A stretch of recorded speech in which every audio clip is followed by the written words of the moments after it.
Ġabra ta' ritratti li juru l-ingredjenti li jsawru l-festi titolari u sekondari fil-lokalitajiet kollha huma l-qofol ta' kullana ta' kodba li qegħdin jiġu pubblikati bħala ċelebrazzjoni tal-ġmiel tal-Festi Maltin. Il-proġett mifrux fuq 12 sena wasal fit-tieni volum, wieħed għal kull sena, b'kull ktieb jinkludi damma ta' ritratti ta' bejn 7 u 9 festi. Mark Mikallef jgħid li kull sajf idur kważi kull festa jieħu ritratti u waqt li jiffoka fuq l-aspetti kollha ifittex id-dettall. Speċjalment fil-knejjeż dak li jidħol xogħol fil-fidda, xogħol fir-rakmu u l-istess fl-armar mbagħad xogħol fl-injam li nipprova dak li jkun mar fest orrajt. Forsi dar dawra l-Knisja, rasew il-Knisja ma mbagħad jaħrab dak in-naqra dettall. Jiena bil-ktieb nipprova dak li jkun jgħidli ħafna nies qaluli anzi jgħidu li ara dak il-ventar tal kemm għandu dettall interessanti jew dak il-gandlier.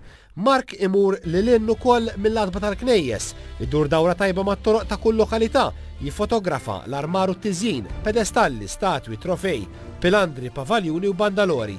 Jidħol fl-imħażen tal-armar isegwi x-xogħol minn dilettanti b'ħafna talent artistiku. Jieħu ritratti tal-marċi, il-gażini, il-lob tan-nar li jdawwar is-smewiet u ċikġivogu li jsaħħar lil-miet. Il-qofol ta' kull ktieb huma ritratti li jitkellmu weħidhom, iżda mhux biss.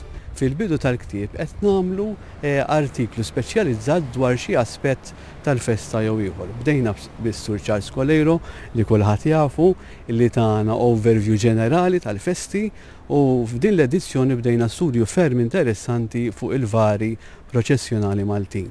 U da ħajkompli fil-edizzjoni li jmiss. Mbagħad il-qudiem għandna ppjanati speċi il-liturġija tal-festa, il-banet, in-nar, l-armar. Fl-istamperija Best Print, l-istampar ta' kull ktieb li jinkludi ma' 300 paġna kollha kulur jieħu madwar xahar. Il-prodott finali huwa dokumentazzjoni ta' dak li jsebbaħ il-Festi Maltin u wkoll apprezzament għal tant ħidma volontarja li ssir biex f'kull sajf jintlaħaq livell ta' eċċellenza fil-festi.